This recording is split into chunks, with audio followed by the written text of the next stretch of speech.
sumber daya terestrial darat.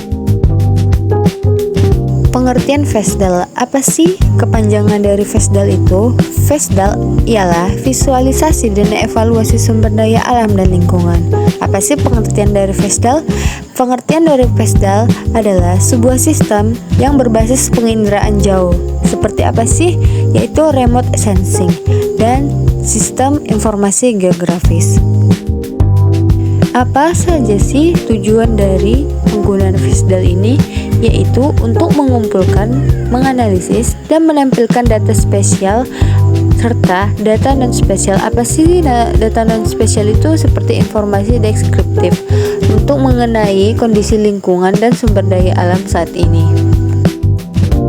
Bukan hanya itu, FESDAL digunakan untuk mengamati dan memantau koordinasi lingkungan darat. Seperti apa sih?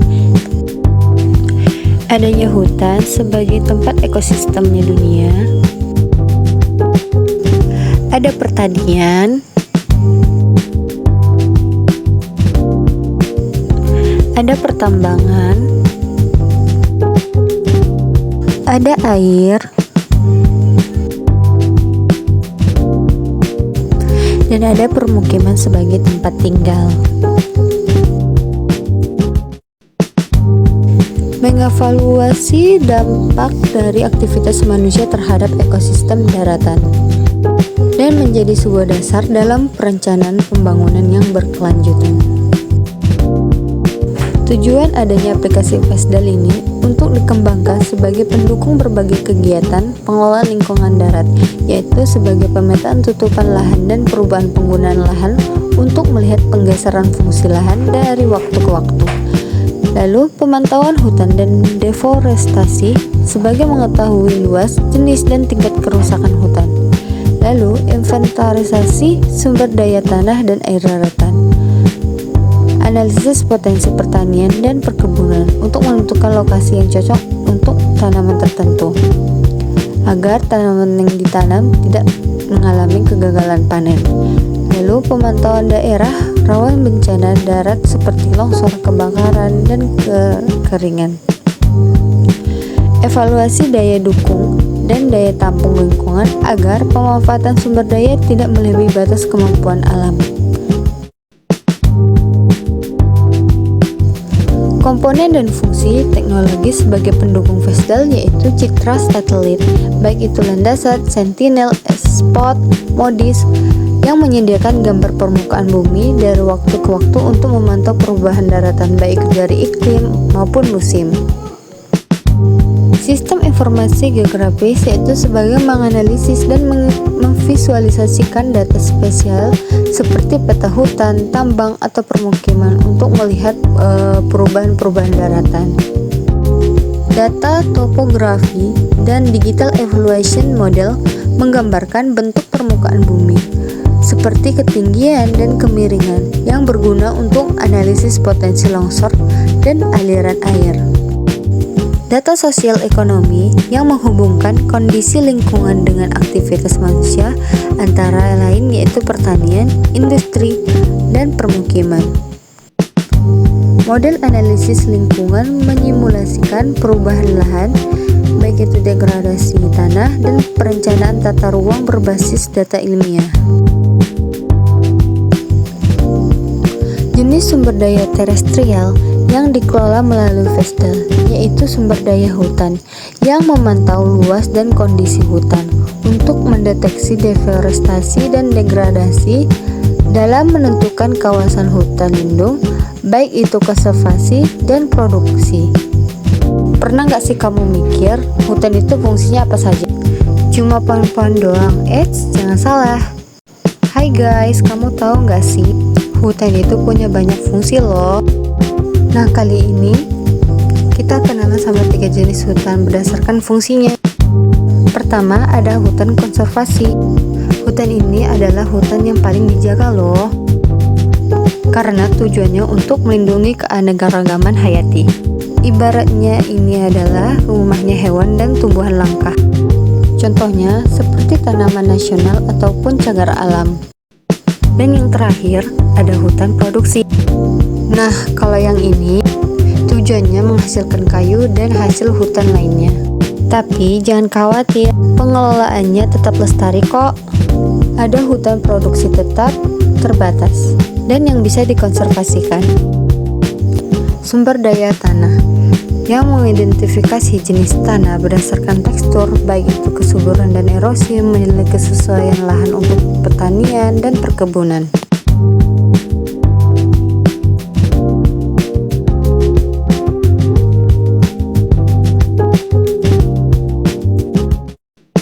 Sumber daya air daratan yang memetakan daerah aliran sungai untuk memantau waduk, danau, dan sumber air, dan menganalisis ketersediaan air bagi manusia dan ekosistem.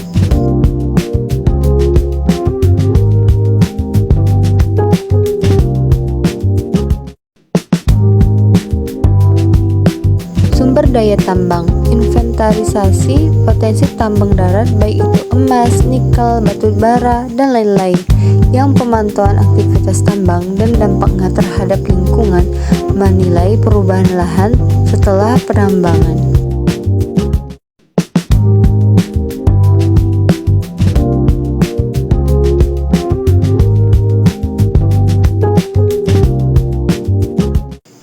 Lahan pertanian dan permukiman mengidentifikasi pada pola tanam dan luas lahan produktif untuk menganalisis perluasan permukiman dan konversi lahan pertanian. FESDAL memberikan banyak manfaat nyata dalam pengelolaan wilayah darat. 1.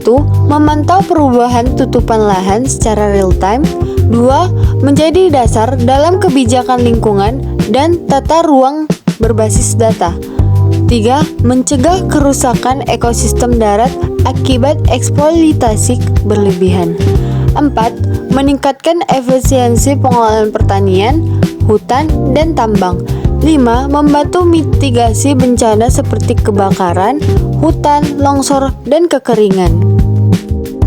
Contoh implementasi FESDAL di Indonesia. 1. Kementerian Lingkungan Hidup dan Kehutanan dan Badan Informasi Geospasial yang memantau deforestasi nasional menggunakan citra Landassat dan Sentinel.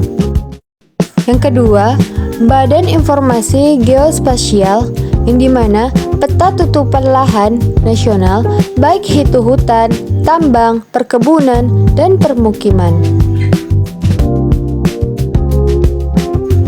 3. Kementerian Pertanian, di mana di sini menganalisis kesesuaian lahan dan produktivitas pertanian.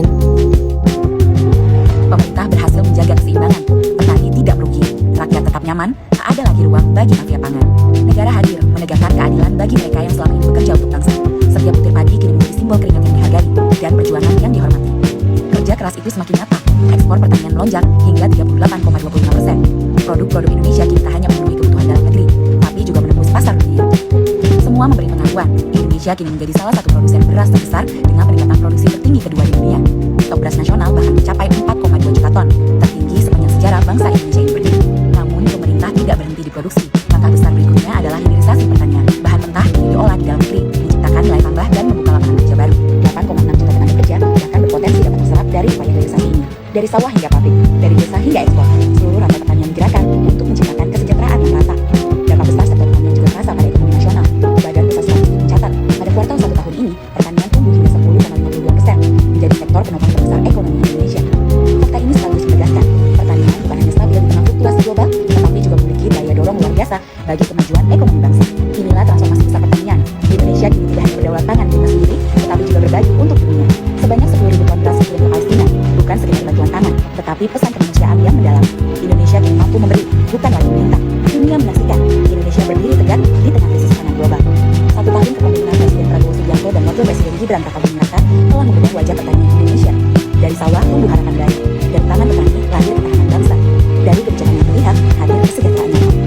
Pertanian Indonesia kini berdampak untuk petani, untuk Indonesia, untuk dunia. 4. Badan Riset dan Inovasi Nasional dan Kementerian Lingkungan Hidup dan Kehutanan, yaitu sebagai pemetaan lahan kritis dan daerah erosi tinggi. 5. Bappenas dan Badan Informasi Geospasial menganalisis perubahan wilayah perkotaan dan dampak urbanisasinya. Tantangan dalam penerapan FESDAL. Meskipun banyak memberikan manfaat, tetapi terdapat beberapa hambatan, yaitu citra satelit resolusi tinggi, terbatas, dan berbayar. Kurangnya SDM ahli dalam bidang SIG dan penginderaan jauh. Mengakses data antar instansi belum terintegrasi. Infrastruktur teknologi di daerah terpencil dan terbatas. Pembaruan data belum rutin di beberapa wilayah. Dapat kita simpulkan bahwa aplikasi FESDAL sumber daya terestrial merupakan alat strategis untuk pengelolaan wilayah darat yang berkelanjutan dengan memadukan penginderaan jauh dan GIS. FESDAL menyediakan informasi spesial yang akurat, mendeteksi perubahan lingkungan daratan secara cepat, membantu pengambilan keputusan berbasis data ilmiah bagi pemerintah, akademis maupun sektor swasta. Terima kasih teman-teman sudah menonton videonya sampai akhir. Thank you for watching guys.